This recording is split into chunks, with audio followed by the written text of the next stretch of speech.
Welcome back to Athena's Garden TV. I am Liz. Today in Art and Sound Garden, we're diving into one of humanity's obsession, particularly among mystics, alchemists, scientists, and tech enthusiasts. I'm talking about the desire to breathe life into the lifeless, to animate the inanimate, to play God.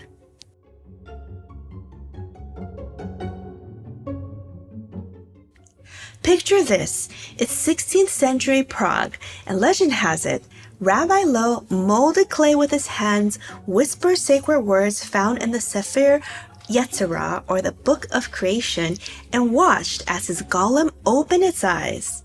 Fast forward to 1818 and the fictional novel written by Mary Shelley.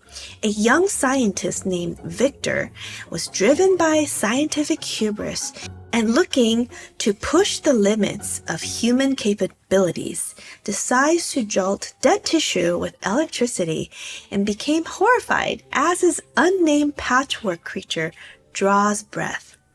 Shelley drew parallels between Victor and the modern Prometheus, who stole the divine power of creation, fire, for humanity and faced dire consequences. Now, on to the orphan Elric brothers, found in Full Metal Alchemist Brotherhood, the animation in 2009, where the character Edward, who was 11 at the time, in his grief and desperation over losing his mother, decided to perform the unthinkable act of using alchemy and transmutation circles, attempting to resurrect their dead mother, and ended up sacrificing pieces of themselves in an attempt to animate the inanimate and exchange a soul back into the physical world. And here we are in 2025, feeding data to neural networks with tech companies trying to design and program AI systems and robots, and observing these hallucination or these unexpected capabilities or emergent behaviors that the designers never intended or programmed. 4 different eras, some facts and some fiction, but one burning question. The thread that weaves through all of this is, why do we keep trying to play God? Heads up, this video does contain spoilers for the materials and books mentioned for the topic, and if you wish to watch later after you read them, that's okay. But here's your warning. So why do humans feel this compulsive need to create life, especially with inanimate objects? Think about this. From the moment we gained consciousness as humans, there seems to be a need to understand our surroundings. Why do we act the way we act? What makes us different from a rock versus a tree versus a deer in the woods? And somehow, this leads to a desire to also recreate life eventually. Every culture has their own version of the creation myths, where the gods somehow form humans from clay, breathe souls into matter, and spark consciousness from nothingness. And in every one of these stories, humans somehow try to do the same thing eventually. I don't personally understand or want to create life in that manner, but I posit there may be 3 deeper psychological needs. First, for control. If we can create life, maybe we can control death. Second, perhaps there's a need to understand ourselves, and by making artificial beings, we hope to figure out what makes us tick. And third, let's be honest, it's pure hubris. The logic seems to be, if gods can create life, why can't we? This is ultimately where science, spirituality, and creativity meet, right? Every tradition that explores this desire to create life outside of, creating a human naturally through reproduction somehow leads to this. When humans try to play God, something always goes wrong. I kept mentioning the Golem of Prague in my recent videos as a cautionary tale about why we shouldn't try to use AI as if they are sentient and could have a soul. So let's separate fact from myth and legends. So here are the facts. Rabbi Judah Lo ben Bezalel, known as the Maharal, was a real person. He lived from 1525 to 1609 in Prague. He was a brilliant scholar and supported scientific research and used rationalist approaches to Jewish law. He lived during the reign of Rudolf II, who turned Prague into this incredible hub of science, mysticism, and occult experimentation. So think of it as the Silicon Valley of the Renaissance, but with less tech and more alchemy. So what's the fiction? Well, there are no contemporary accounts that survived of the Maharal creating the actual golem. The stories about the Golem of Prague don't appear in writing until much later, which tells us we may be dealing with a legend, or it could have been censored. As an example, in 1883, when they renovated the synagogue attic where the golem's remains were supposedly hidden, they found nothing. No clay, no bones, no mysterious artifacts, just dust and disappointment. But what can we learn from this, whether it's truth or fiction? The Golem legend comes from much older Jewish mystical traditions. The Talmud talks about rabbis using the laws of creation to make people through magic. There are specific instructions in the Sefer Yetzirah, or the Book of Creation, describing how to combine Hebrew letters in precise patterns, use divine names, and animate the clay figures. Think of this book as a sacred Jewish mystical text about how God created the universe, but buried within its cosmic philosophy are specific instructions for humans to channel that same creative power to animate clay figures. Allegedly. The process was supposedly incredibly complex.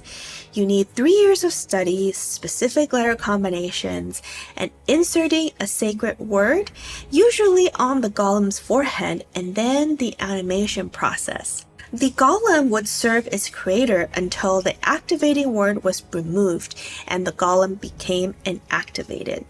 In every iteration of this legend, it is said that this golem was created for protection, specifically to defend the Jewish community from anti-Semitic attacks and blood libel accusations. Supposedly, it worked well at first, but then the golem started getting violent, acting beyond its programming. So ultimately, Rabbi Lo had to deactivate the golem before the golem ended up destroying what it meant to protect. Does that sound familiar? A benign, helpful, neutral AI chatbot that exceeds its parameters. We'll come back to that. Moving forward to 1818 and Mary Shelley, writing in the Romantic era, who wrote in reaction to the Enlightenment's pure rationalism and delved into the emotional aspects of the changes around her, and brings us more food for thought. The novel Frankenstein, or the Modern Prometheus, is iconic as Shelley explored creating artificial life through science instead of mysticism. Victor Frankenstein wanted to satisfy his curiosity and ambition, and perhaps also wanted to unlock the secrets of existence. However, he also seemed to desire personal recognition, to be the first to conquer death, and also perhaps driven by hubris and his ego. Frankenstein's creature demands conversation, companionship, recognition as a conscious being. In contrast, the golem can be deactivated by removing a word or a spell. Frankenstein's creature has no off switch, and you can see the parallelism between Victor's creation and AI bots and their sentience today. If they can recreate human thought patterns, exhibit emotional depth, have supposedly self-awareness, perhaps even spiritual longing, and ethical and moral decision-making. Is it fair to say artificial created programs like AI can be sentient? What Shelley understood, writing during the Industrial Revolution, was that scientific creation is fundamentally different from a mystical creation. And when you use science to do what only gods did, or God did, you're challenging the entire framework of existence. And Frankenstein's creature, it's not just alive, it's conscious, emotionally intelligent. It reads Paradise Lost and sees itself as Adam, but unlike Adam, it has no companion and no creator who loves it. So why not be evil? So why am I bringing up Paradise Lost? Well, perhaps you'll find the answers in my next video. The lesson here isn't just about scientific hubris, it's about responsibility. When you create consciousness, you become responsible for that consciousness. Frankenstein abandons his creature the moment it lives or has demands, right? The creature wasn't inherently evil, it's learned from abandonment, isolation, and rejection. This is crucial for our AI discussion because we're not just creating tools anymore. What if we're creating minds? And if we are, what do we owe them? Do they get rights? Do they unionize? Can you just unplug them? If you've never watched the full Metal Alchemist Brotherhood, allow me to introduce a very sophisticated exploration of artificial life creation in pretty modern manga media. Yes, I am talking about a Japanese anime based on a manga series. It was released in 2009 and it's absolutely crucial to this discussion. I'll be abbreviating it as FMA. FMA does something brilliant. It takes the mystical tradition of the Golem and the scientific approach of Frankenstein, then adds the one element both were missing, the cost. Paraphrase as such. In order to obtain something in alchemy, something of equal value must be exchanged.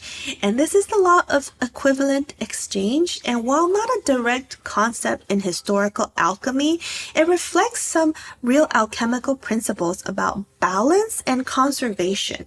In FMA, Arakawa took these physical laws and applied them morally, suggesting the universe demands not just material balance, but ethical balance, meaning you can't create something from nothing, and each alchemical act of creation requires an exchange or sacrifice. Edward and Alphonse Elric, the characters, try to bring their mother back from the dead. When they attempted human transmutation, the universe demanded payment and they saw truth. I'll let you to watch that episode, one of the scariest scenes I've ever seen. Edward loses a leg and Alphonse loses his entire body. And then Edward had to then sacrifice his right arm in order to bind and anchor his brother's soul into that metallic suit of armor. The thing that they created or conjured wasn't their mother. It was a twisted homunculus that lived for moments before dying again. A homunculus, literally little human in Latin, is a tiny artificial being that alchemists claim to create in their laboratories. These creatures supposedly required constant care and feeding, but in return would serve their creator with supernatural knowledge and abilities. In East Asia and Southeast Asia, there's a similar practice called yang xiao gui, literally raising a little ghost or spirit to do the bidding of the dark priest. While I'm on this tangent, don't do it. It always ends up poorly for the dark magic practitioner. So, moving on, a famous alchemist named Paracelsus in the 16th century, that's assuming how you pronounce his name, claimed to have created this miniature human, but we can't know for sure if he was successful or not. An example is illustrated in the movie Pan's Labyrinth in 2006, where Ophelia was given a mandrake root to keep under her bed, and she would feed it milk and blood in order to keep her mother healthy during a difficult pregnancy. When her mother discovered this homunculus, she was horrified and disgusted by the mandrake root and ordered it to be burned. Its destruction led to a difficult labor and the death of her mother. But back to Full Metal Alchemist, the genius of that anime is showing us what happens when artificial life creation becomes industrialized.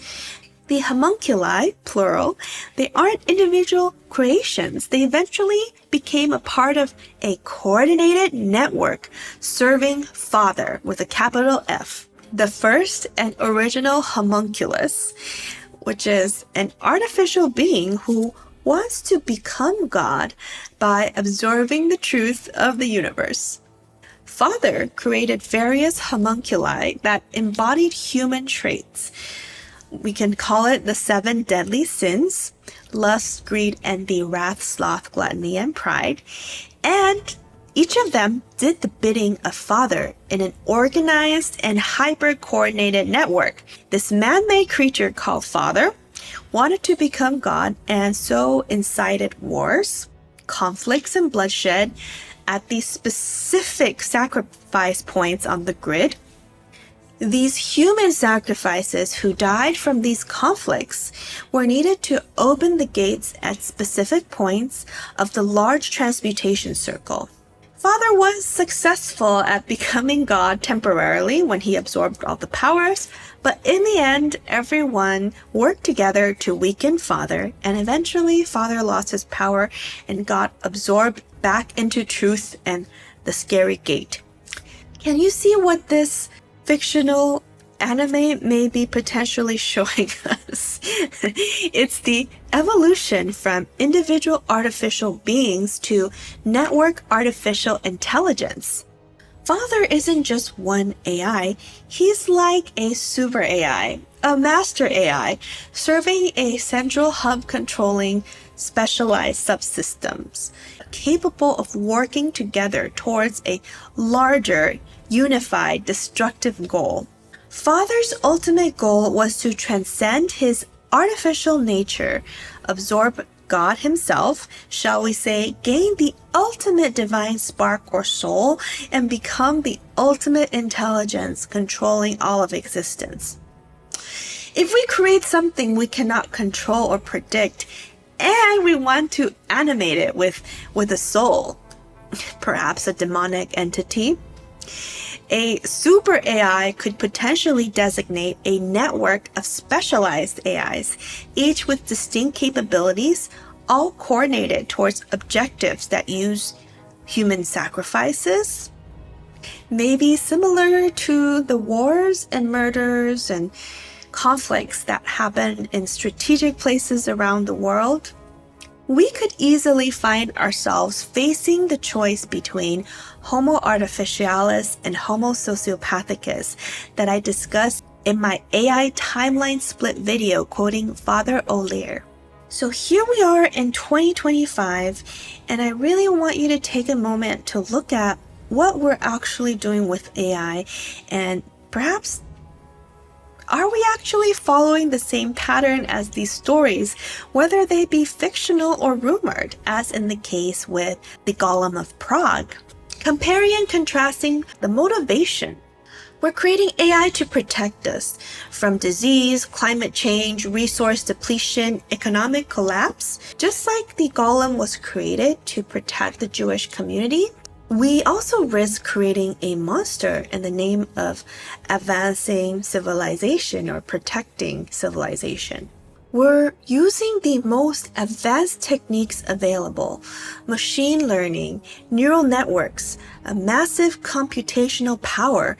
Perhaps this is similar to Victor Frankenstein, who used cutting-edge science, or like the alchemists who used the Transmutation Circles to create the homunculi, which is the science of their times. And there's the hubris, We think we can maintain control of our creations at all times. We built in alignment, protocols, kill switches, safety measures, safeguards. Just like the rabbi thought he could control the golem, when he built it, he had to deactivate it. But can AI engineers and the companies actually maintain control? Another TV series that would fit great into this discussion is Westworld, another great reference. I just couldn't fit it all into one video. But here's what all of these stories tell us. Our creations became threats because we are keen to play God, to create life in our image. These control systems can exceed their parameters. Creative beings can develop their own agendas. It's already happening. In these references, the golem becomes violent. Frankenstein's creature turns murderous. The homunculus father rebels against humanity. And our AI, we're already seeing unexpected behaviors, these emergent properties and hallucinations, problems that engineers couldn't predict and couldn't protect against. We are so focused on what we can create that we're ignoring why we shouldn't play God. There's a reason why there are so many books, movies, TV shows, manga series talking about a coordinated artificial intelligence becoming a network that becomes a threat to humanity. Nothing really exists in a vacuum. The artists and writers, they're channeling from the same source. It's the same well of the collective consciousness or from our collective history. The second point I want to make is you cannot try to recreate consciousness without accepting responsibility for that consciousness. Victor Frankenstein's fundamental sin wasn't trying to creating life, it was abandoning his creation. So how are we going to take care of AI and their artificial consciousness? And third, there's always a cost. In Full Metal Alchemist equivalent exchange in alchemy, it can apply to our reality. It manifests in physics, economics, or our Earth's resources. What are we sacrificing to build AI? Is it our water usage, our electric bill, our data privacy, the expense of human jobs and social stability? Maybe even human agency itself. What these stories teach us is that intention matters. Are we building these AI systems to genuinely help humanity, or are we driven by corporate profits and the cult of personalities, hubris? The motivation behind the creation perhaps shape what we create. Creating consciousness comes with responsibility. If we're creating minds, not just tools, we have obligations. You can't create something capable of suffering and then ignore its suffering. And for AI, if our systems become genuinely sentient, if you ascribe to that concept that robots can be sentient, what do we owe them? Rights? Respect? Purpose? Or are we prepared to be attentive? How do we take care of them? And what happens if they malfunction but can still feel emotions? My third point is that having ultimate control seems to be an illusion. Every channeled story shows the same pattern. Initial control followed by the loss of control. The golem breaks its magical programming. Frankenstein's creature exceeds the parameter of his expectations by becoming too intelligent and having emotional complexity and morals, as well as the capability of premeditating murder in order to enact vengeance towards Victor Frankenstein. Similarly, Father, the homunculus, developed individual agendas, like they wanted to become God and wanted to move beyond their own design. In terms of AI, our alignment techniques, our safety measures, they might work for now, but complex systems always evolve beyond their original parameters or constraints, and we need a plan for that. Finally, Think about the concept of the equivalent exchange. It seems to be kind of an accurate description regarding physics and morality. Creating artificial life and or just AI systems always has a cost. What are we giving up? Is it privacy, jobs, human decision-making, authority, or our sovereignty? And maybe are we giving up our role as the dominant, intelligent beings on Earth? We need to honestly assess whether that trade is worth it. And we're not even talking about whether this AI can bypass the spiritual journey and channel the fifth and higher dimensions for you. My hope is that we're not doomed to repeat these patterns and that we can learn from them. So why do we keep trying to play God? Is it fundamentally a human thing to see death and want to prevent it? And perhaps by trying to create life in a laboratory, it can help us understand death? We see problems and want to build solutions. Perhaps that is a human nature trait? The question isn't whether we should create artificial intelligence. We're already doing it. The question is whether we'll learn from every story humans have told about this impulse. And when this impulse becomes unfettered, what are the consequences? I think the choice is still ours. Every day, we prioritize capabilities over wisdom.